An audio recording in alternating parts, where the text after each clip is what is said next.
Hey there, it's Saturday afternoon, sometime in October in Reno, Nevada. Anyway, this is a short video, but a few things happened I became aware of that are relevant. So I want to make sure that I put these things into the morphogenetic field structure.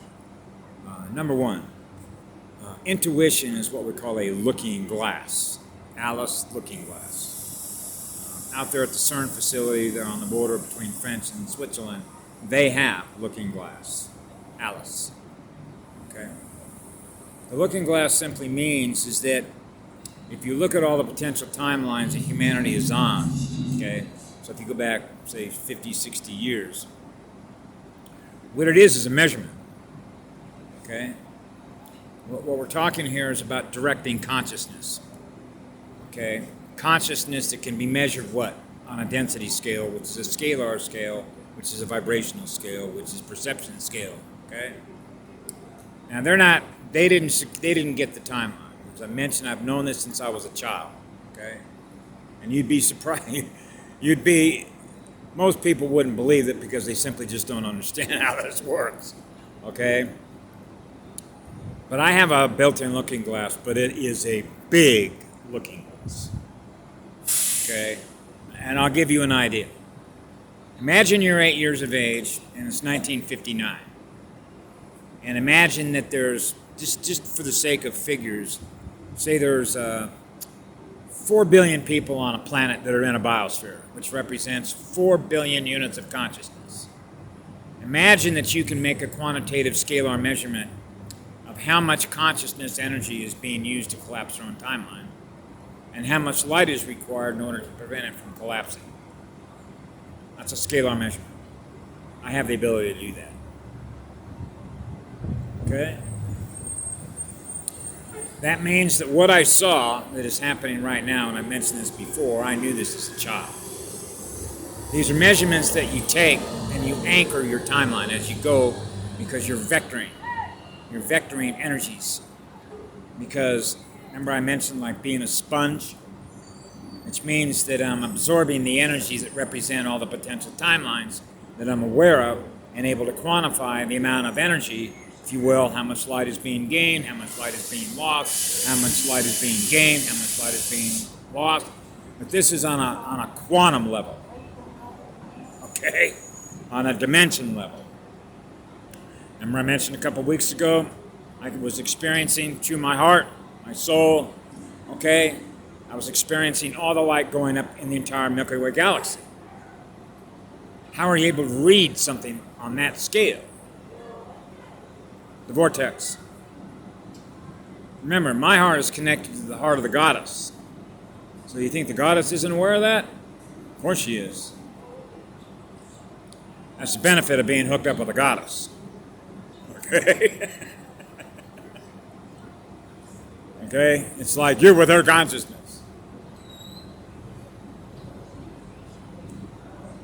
So when Patty said she's going to rewind the clock, oh, we got to do this again? No, this one's going. Oh, cool, okay. But you already knew that. Which is why when I met Patty Broussard, I already knew I was going to meet Patty Broussard. And how did I know that? Because the frequency identity of Patty Broussard at the exact specific moment in time, geospatial time, is I recognized and authenticated her frequency. Okay? So I knew she was on the team. Particularly when she tells me she's tribe. Particularly when she tells me she's shaman. Particularly when she tells me, Guy, I had to remind her, hit her over the head, love is a law. Yeah, of course. So here's an example of what just happened over at the Centennial Plaza bus station. I bought a bottle of coconut oil, right? And because I'd broken my arm a year ago, and that still needs to get fixed because of a surgeon that didn't know how to put a proper incision in place, and I don't want to even get into the fact that it could have self-repaired on its own when you go into the 3-pole. But here is an example of how the Nuremberg trials are very important because remember, there were a lot of doctors, a lot of teachers, a lot of administrators, a lot of bureaucratic people who work in cubicles that were prosecuted for war crimes. And you want to know what their defense was? I'm following the law. I'm following the laws of the state of Germany. Because if I don't follow those laws, they'll put me in jail. You want to know what that means? They live in fear of what love is. So an example of that I just experienced, and they got executed, is that I couldn't open up that jar. So here was a guy working security for Universal in Reno, Nevada, providing security, and he's wearing a mask, naturally. Okay? He didn't want any electrons or oxygen either. So what does he do? I walk up to him and I say, listen, I said, I busted my arm. I don't have enough strength to open this jar. Do you think you look like a big guy? You might be able to do that. Could you do that? He refused to do it. You know why he refused to do it? Remember my video on rule-based functions? Artificial intelligence, rule-based functions? Follow the rule. Follow the ruler. Obey your master. He wasn't going to do it. And I said, listen, I'm an empath. Okay? I care about everybody on the planet. I love everybody here. Are you meaning to tell me that you have no ability to show any love towards anybody else on the planet? I'm not supposed to touch anything. Well, I'll share an experience with you. Of course, I had this a number of, and sometimes I don't like to share my own experiences, but they're experiences that are true. I'll give you an example. In 1974, when I was an assistant, basically an engineer, which is next to a captain, but I wasn't crew boss rated, which means I can't supervise a fire crew all by myself. I hadn't had that training yet, but I could pump a fire truck and I could help supervise a crew with another crew boss, so to speak. So what happened was the captain was gone that day, so they assigned a guy off of what it's called a hotshot crew, which is a line cutting crew. He'd never been on an engine before in his life, but he was crew boss rated. But he'd never worked on an engine as a fire captain. We get a call to go to a fire being driven by 40-mile-an-hour Santa Ana winds in Riverside County. When we got down there, and I'm the engineer driving the truck, okay, the engine, we had 3 firefighters in the back, okay? There was a battalion chief with the County Riverside Fire Department that wanted us to go up by this home that was probably worth somewhere in the neighborhood of about $750,000, in which you could see the fire that was going to take this home right out, including stables there for horses. So as soon as we got up there, the guy who was the captain of the truck ordered the crew to take out and pull what were known as hard lines. And hard lines are the hard rubber hose you see on fire truck that are on a reel. And I countermanded his order.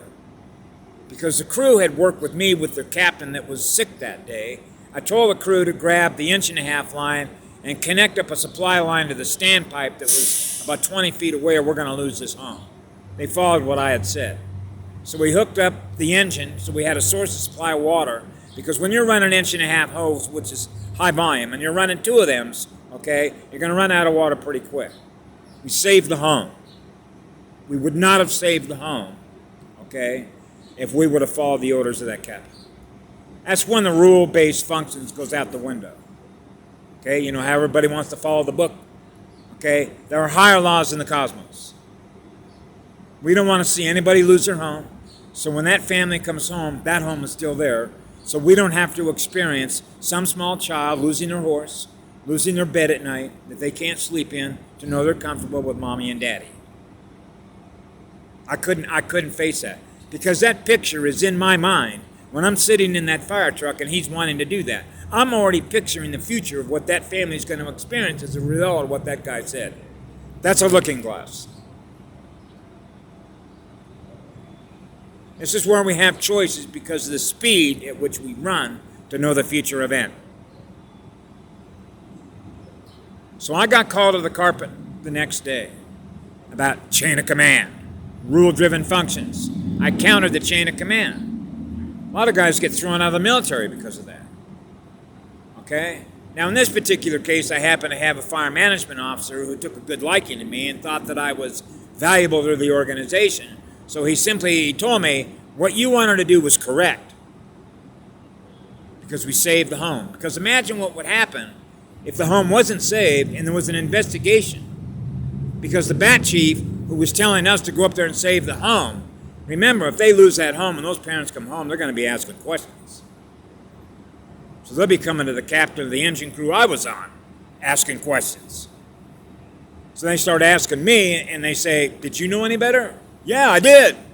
Well, how come you never say anything? I did say something. Love is the law. That's the higher law. That was the higher law that was exercised at the Nuremberg trials. Okay? So what I did is a girl who was a bus driver, I said, hey, you're a mom or a birth giver, you're a parent, right? She goes, yeah. I said, well, you know what? I know, because I can read your heart. Your heart's still working. She smiled. She thought that was funny. I said, you ever noticed when you have a conversation with somebody, you can tell how much light they have because you live in a big universe, don't you? And she laughed. She goes, well, of course. So you know that love is what created everything that's out there. She goes, of course. Because life comes out of a birth giver. So you know that you, more than anybody else as a birth giver, you have to make sure you're still running a lot of light because you are what love is. Because without that light, life doesn't go on. She smiles and she goes, I like that. That's right. You're right.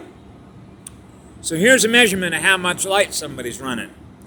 Have a conversation with somebody and let's see how long they can hold the information in their head, which is where the light is. Because information and what you're aware of is held within the light.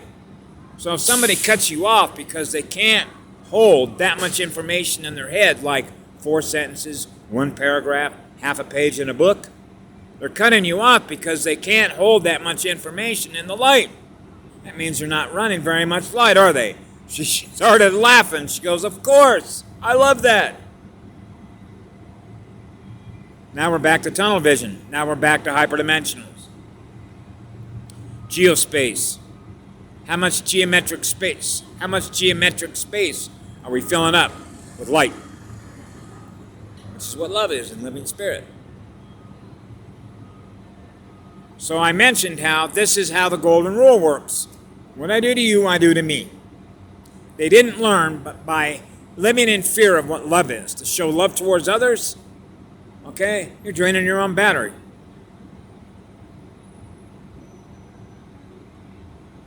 That's a lack of speed of learning, isn't it? So I wanted to share that because here's something else, because I was just listening to what's it called, Blaze Media, with Glenn Beck and Bill O'Reilly were having a conversation, talking about how now the left and the Democrats and CNN and MSNBC and Washington Post and the CIA and the NSA and all these bad guys, these black hats, right? Now they're saying that this Russian collusion, Joe Biden is not a criminal, he's not corrupt, you can't prove anything, right? Let me remind everybody that everything gets exposed in the cosmos, okay? Remember the film strip, open a camera? That means that we're moving pictures in a hologram. That means, and this is true because the intelligence agencies know that, they can come up with one of their agents, shake your hand, and download all your information. You can take a swab of DNA and pull it up on a holographic projector, and everything that you have experienced from the time you came in here can all be put on a movie projector. What that means is that everything that Joe Biden did from the moment he arrived in here can be all put on a movie projector, and everybody in the world can see everything that he's done. Okay? That means we have everything. The light has everything. There's more light in here than you can shake a stick at. Okay? And what does that mean when it comes to timelines? It means we're going to throw more love to the more fear that they keep throwing at us. And what's going to happen? They're going to run out of energy. Those that are living in fear of what love is are simply going to run out of energy. And there they go. Which means they didn't get their timeline. Which means the higher density consciousness won this.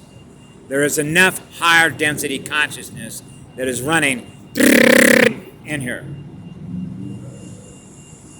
Because when you measure timelines and you took a million people, here's an example. You take a million people that all believe an asteroid's going to hit Earth. Man, that's a lot of energy. That's a lot of psychic energy that's being used to focus and believe this is going to happen. So they're going to attract using the energy that represents a million states of consciousness. Oh, but there's 2 billion states of consciousness on this planet that are running 800 megahertz that are giving love to everybody. There isn't enough energy for the other 1 million to get their timeline. Units of consciousness. Which one are we? Higher density, lower density. Higher speed, lower speed. Losing light, gaining light. Gaining light, losing light. Gaining light, losing light. The more light you're running, the bigger the looking glass. That's how it works. Have a great day.